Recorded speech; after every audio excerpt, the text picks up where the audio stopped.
Hoje nós vamos falar sobre uma decisão do STF acerca da possibilidade ou não de cobrança compulsória de contribuição sindical, mesmo para aqueles trabalhadores que não forem sindicalizados. A gente vai ver nessa análise de hoje que o STF, na verdade, voltou atrás no entendimento que ele havia adotado em 2017. Porque em 2017 ele havia entendido que essa cobrança seria inconstitucional. A gente vai inclusive analisar esse acórdão que entendeu pela inconstitucionalidade. E aí, contra esse acórdão, foram opostos embargos de declaração, que é um recurso cabível quando existe omissão, contradição ou obscuridade numa decisão. E por meio desses embargos de declaração, que raramente podem ter efeitos infringentes, ou seja, efeitos para que se consiga alterar de fato o entendimento, o STF, 5 anos depois, mudou o seu entendimento para entender que essa cobrança agora, então, é considerada constitucional. Então vamos analisar essas duas decisões, tanto a de 2017 como essa de agora, de setembro de 2023, que julgou esses embargos de declaração, para entender o que aconteceu, se houve ou não fundamentos para essa alteração de entendimento, que a meu ver representa muito a grande insegurança jurídica que a gente vive, infelizmente, no Brasil, e uma falta de compreensão acerca do sistema de precedentes, a forma como ele deve funcionar, para que a gente de fato garanta integridade e coerência do nosso ordenamento jurídico, como prevê o CPC de 2015, que valorizou muito esses precedentes judiciais em conformidade com o que a própria Constituição já prevê. Foi o tema da minha dissertação de mestrado, é o tema aqui do nosso canal e por isso vamos em frente. Me acompanhem aí para entender melhor esse caso. Para quem não me conhece, meu nome é Michelle, eu sou advogada e mestre em Direito pela PUC-SP e professora universitária. Aqui no canal a gente analisa os precedentes judiciais, porque não basta a gente saber o que diz a lei escrita, a gente precisa saber como ela está sendo interpretada pelos nossos tribunais para garantir segurança jurídica, igualdade e legalidade.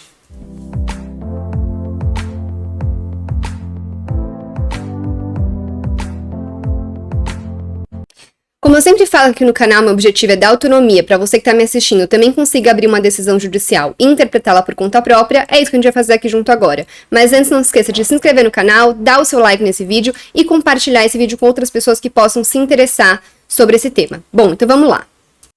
A gente vai começar, então, analisando a decisão de 2017, que tinha entendido pela inconstitucionalidade dessa cobrança, e que tem origem em um recurso extraordinário que teve a sua repercussão geral reconhecida, e no qual um sindicato de trabalhadores havia alegado que o artigo 513 da CLT não dependia nem exigia a filiação ao quadro associativo da entidade sindical, mas apenas a vinculação a uma determinada categoria para que pudesse haver a cobrança de contribuição sindical.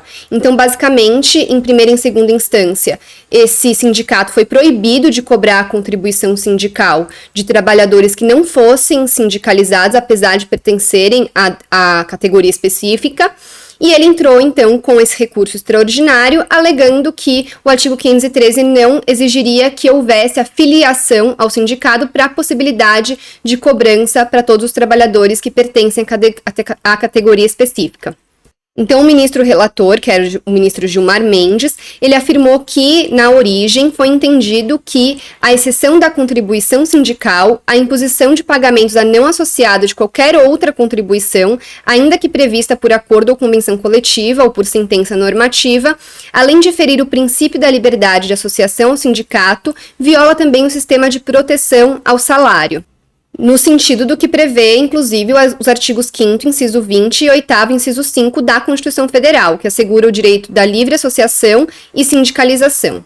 Então, o ministro vai começar o seu voto ressaltando que a questão ora posta reside em saber se é compatível com a Constituição a imposição de contribuição compulsória por meio de acordo ou convenção coletiva de trabalho a empregados não filiados ao sindicato respectivo, e que, para melhor entender a controvérsia, é imperioso distinguir a contribuição sindical prevista na Constituição e instituída por lei em prol dos interesses das categorias profissionais com caráter tributário, logo obrigatório, da denominada contribuição assistencial, também conhecida como taxa assistencial, e que essa última é destinada a custear as atividades assistenciais do sindicato, principalmente no curso de negociações coletivas, e ela não tem natureza tributária. A questão encontra-se, inclusive, pacificada pela jurisprudência do STF, então ele está falando que a jurisprudência do STF é nesse sentido, de que somente a contribuição sindical prevista especificamente na CLT, por ter caráter tributário, é exigível de toda a categoria, independentemente de filiação. Então ele faz uma distinção entre a contribuição sindical e a contribuição assistencial, e que somente a contribuição sindical seria de cobrança obrigatória e permitida, então, pela Constituição e pela CLT. O ministro vai falar que esse entendimento estava, inclusive, sumulado, era, inclusive, objeto de uma súmula vinculante, que falava o seguinte, o enunciado 666. A contribuição confederativa de que trata o artigo 8º, inciso 4 da Constituição, só é exigível dos filiados ao sindicato respectivo. Logo, o que ficou proclamado foi que a contribuição confederativa, à luz do disposto no artigo 8º, inciso 4 da Constituição, por não se revestir de caráter tributário, somente pode ser cobrada pelas entidades sindicais de seus respectivos filiados. Foi com base nisso, portanto, que ao recurso extraordinário na época, lá em 2017, foi negado o provimento e fixada a seguinte tese, como sempre nesses casos. É inconstitucional a instituição, por acordo, convenção coletiva ou sentença normativa, de contribuições que se imponham compulsoriamente a empregados da categoria não sindicalizados. Vamos ver agora, então, o que aconteceu para essa mudança de entendimento ocorrer agora em setembro de 2023. Antes da gente começar, é importante ressaltar que esse acórdão que julgou esses embargos de declaração ainda não foi publicado. Então, o que a gente vai analisar é um resumo do que foi julgado e que foi disponibilizado já na internet, mas o acórdão completo, com todos os fundamentos, ainda vai ser publicado e a gente pode, eventualmente, fazer um vídeo também sobre ele quando isso acontecer. De qualquer maneira, com base no que a gente tem, a gente já consegue entender qual foi o fundamento. Vamos lá. O ministro Luiz Roberto Barroso, que resumiu bastante todos os fundamentos de todos os ministros, só um foi contra essa alteração de entendimento, ele vai começar falando que se trata de embargos de declaração opostos contra acórdão que declarou a inconstitucionalidade da imposição de contribuição assistencial compulsória a empregados não filiados ao sindicato por meio de acordo, convenção coletiva ou sentença normativa. Ou seja, basicamente, repetindo o que havia sido entendido lá em 2017, quando do julgamento do tema 935, que a gente acabou de analisar o acórdão. E aí ele vai começar fazendo de novo uma diferenciação das espécies de contribuições trabalhistas para o julgamento desses embargos de declaração. Então ele vai falar que a contribuição sindical é aquela prevista nos artigos 578 a 610 da CLT e se destina a custear o sistema sindical. Antes da Lei 13.467 de 2017, que fez a reforma trabalhista, ela possuía natureza tributária e, portanto, era obrigatória, incidindo, inclusive, sobre trabalhadores não sindicalizados. A partir da reforma, seu caráter é facultativo. Esse é um ponto de extrema relevância, porque o acórdão que a gente analisou antes, ele falava justamente que essa contribuição, por ter natureza tributária, era de contribuição obrigatória, de cobrança obrigatória, inclusive dos trabalhadores não sindicalizados. E esse vai ser um dos fundamentos, essa alteração da lei trabalhista, vai ser um dos fundamentos para falar que agora a cobrança ela pode sim ser compulsória, porque como nem essa contribuição sindical poderia mais ser cobrada daqueles não sindicalizados, o que antes era possível, haveria um enfraquecimento muito grande dos sindicatos. A gente vai ver então isso no decorrer do acórdão, mas fiquem com isso na cabeça porque isso é muito importante. Aí vai falar então que já a contribuição confederativa se destina a custear o sistema confederativo, ou seja, a cúpula do sistema sindical, ela não possui natureza tributária e tem fundamento no artigo 8º, inciso 4 da CF. O entendimento do STF no sentido de que essa modalidade de contribuição só é exigível dos trabalhadores filiados. Por sua vez, a contribuição assistencial é destinada a remunerar atividades que o sindicato pratica em assistência ao empregado e custeia, por exemplo, negociações coletivas. Ela não possui natureza tributária e tem fundamento legal na previsão genérica do artigo 513 da CLT. E agora, então, ele vai começar a fundamentar por que ele está mudando o entendimento adotado lá em 2017. Então, ele vai começar falando: ocorreram alterações nas premissas fáticas e jurídicas após o julgamento lá de 2017 que justificam a mudança da conclusão do entendimento jurídico firmado com a consequente concessão de efeitos infringentes em sede de embargos de declaração. Será mesmo que justificam essa mudança? Bom, então ele vai citar de novo lá a reforma trabalhista que foi aprovada após o julgamento de 2017 e que promoveu uma importante alteração na forma de custeio das atividades dos sindicatos. De acordo com a nova redação do artigo 578, a contribuição sindical só pode ser cobrada desde que prévia e expressamente autorizadas, e não de forma compulsória como era antes, por se tratar de uma contribuição de natureza tributária. Vou até abrir aqui o artigo 578 da CLT para a gente ler ele inteiro. As contribuições devidas aos sindicatos pelos participantes das categorias econômicas ou profissionais ou das profissões liberais representadas pelas referidas entidades serão, sob a denominação de contribuição sindical, pagas, recolhidas e aplicadas na forma estabelecida neste capítulo, desde que prévia e expressamente autorizadas. Diante disso, ele vai falar que, por causa dessa alteração legislativa, os sindicatos perderam a sua principal fonte de custeio. Caso mantido o entendimento de que a contribuição assistencial também não pode ser cobrada dos trabalhadores não filiados, o financiamento da atividade sindical será prejudicado de maneira severa. Há, portanto, um risco significativo de enfraquecimento do sistema sindical. Inclusive, vou passar aqui lá para baixo um pouco, quando ele retoma esse argumento. Ele fala o seguinte: ele fala que dados do Ministério do Trabalho apontam queda de cerca de 90% da arrecadação com a contribuição sindical no primeiro ano de vigência da reforma trabalhista. Caso mantido o entendimento de que a contribuição assistencial também não pode ser cobrada dos trabalhadores não filiados, um financiamento da atividade sindical será prejudicado de maneira severa.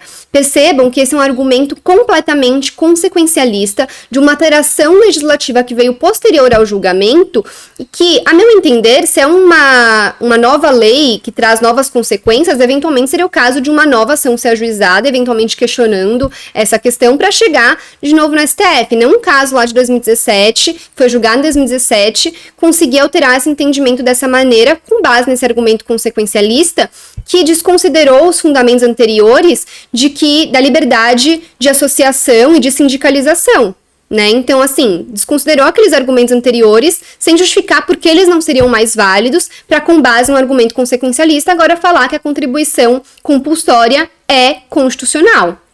Aí, voltando lá para a parte que a gente estava, ele segue falando que o enfraquecimento dos sindicatos, né, esse argumento consequencialista, vai na contramão da jurisprudência do STF, que em diversos precedentes reconheceu a importância da negociação coletiva. Ele vai citar que os sindicatos são importantes nos planos de demissão voluntária, na necessidade de intervenção sindical às dispensas em massa, e o entendimento no sentido de que as negociações coletivas podem afastar direitos previstos em lei, desde que observado o patamar civilizatório mínimo em matéria trabalhista.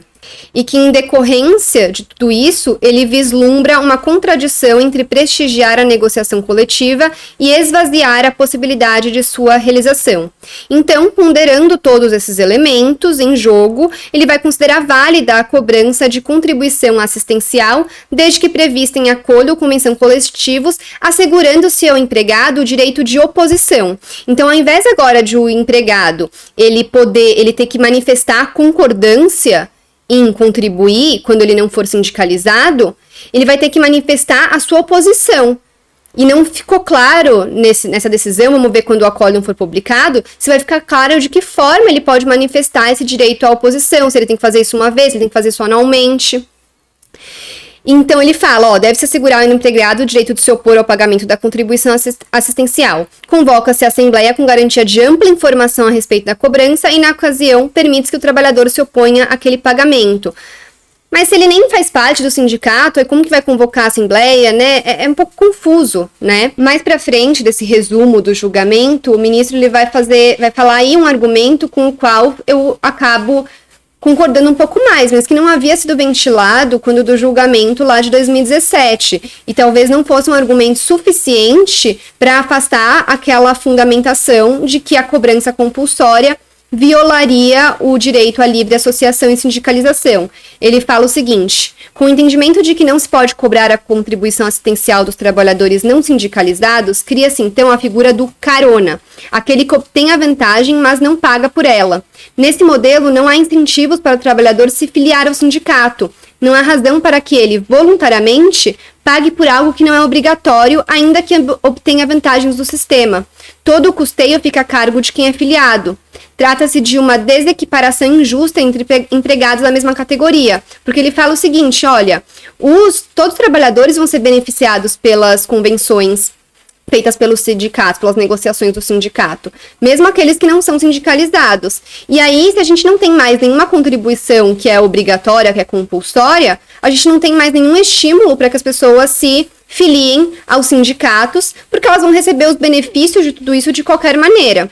Mas aí então seria um caso de uma reforma para falar que somente aqueles que fazem parte, que fazem parte do sindicato, que vão ser beneficiados pelos acordos? Não sei o que seria mais viável, né? Eu não sou especialista em direito trabalhista e tô aqui só jogando elementos para a gente pensar. Inclusive, se tiver algum especialista nessa área, eu gostaria muito de poder debater e entender até melhor todos esses pormenores que permeiam essa discussão. E aí ele vai continuar falando, então, que permitir que o empregado aproveite o resultado da negociação, mas não pague por ela, gera uma espécie de enriquecimento ilícito de sua parte. Mas eu também pergunto, toda essa argumentação, agora, que faz um pouco mais de sentido na minha cabeça, ela não seria, então, depois contrariada pelo fato de que o empregado pode se manifestar, fazendo opt-out, falando que ele não concorda em pagar por essa contribuição? Porque da mesma forma, se ele manifesta que ele não quer pagar pela contribuição, mas continua sendo beneficiado, não teria esse problema também dessa divergência entre empregados sindicalizados e empregados não sindicalizados? Então é um argumento que não se sustenta muito. E de novo eu volto, será que não é o caso então de os que não forem sindicalizados não aproveitarem das negociações? Não sei. Bom, mas aí é com base em tudo isso que ele vai fixar a seguinte tese, contrária à tese fixada lá em 2017, que fala o seguinte: é constitucional a instituição, por acordo ou convenção coletivos, de contribuições assistenciais a serem impostas a todos os empregados da categoria, ainda que não sindicalizados, desde que assegurado o direito de oposição. Esse foi, então, o vídeo de hoje. A gente vai ter que ver agora como que, na prática, esse direito de oposição vai ser formalizado, se os sindicatos podem prever um prazo específico para que os trabalhadores manifestem esse direito de oposição, ou se esse direito de oposição pode ser manifestado a qualquer momento, porque o empregado também não pode, às vezes, ser impossibilitado de manifestar esse direito por um prazo exíguo, por exemplo, ou por uma impossibilidade que ele teve de manifestar esse direito, seja por qual motivo for. A gente vai ter que ver na prática como isso vai funcionar, acompanhar para ver quando o acórdão for publicado na íntegra, para a gente até verificar se o STF vai determinar como isso deve acontecer. Mas a gente tem que tomar muito cuidado, porque esse acórdão, como eu falei no começo do vídeo, ele é um acórdão que representa muito a insegurança jurídica que a gente vive no Brasil. Então, em 2017 foi entendido uma coisa, agora, depois de 5 anos, uma coisa completamente contraditória ao que havia sido entendido anteriormente, sem um motivo específico para essa alteração. Então, na verdade, a reforma trabalhista estava indo ao encontro do que o STF havia entendido, no sentido de que não poderia ser cobrado nada sem a expressa autorização por parte do trabalhador. E aí, depois de um processo legislativo que entendeu por essa maneira com a reforma trabalhista, o STF acabou passando por cima do que foi entendido pelo Poder Legislativo, que é o competente para criar as leis a partir do zero, alterando o seu entendimento anterior para acabar impedindo a eficácia dessa lei, sem que tenha tido o ajuizamento de uma ação específica para eventualmente questionar a constitucionalidade desse artigo 578 da reforma trabalhista, né? Então é muito questionável, a meu ver, esse julgamento, apesar de eu não ser uma especialista em direito trabalhista.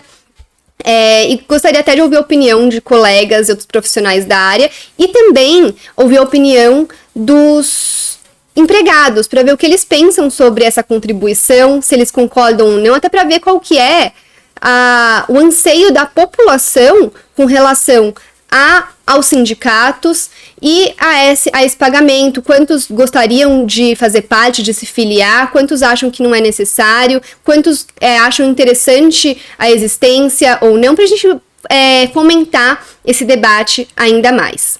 Mas então por hoje é isso, espero que tenham gostado. Se ficou com quaisquer dúvidas, deixe aqui nos comentários, deixe também suas opiniões, como eu falei. E, de novo, não deixe de curtir esse vídeo, compartilhar esse vídeo com outras pessoas que possam se interessar sobre esse tema, além de, lógico, se inscrever aqui no canal, porque semanalmente a gente faz análise de diversas decisões do STF e do STJ que podem ser do seu interesse. Obrigada e até semana que vem.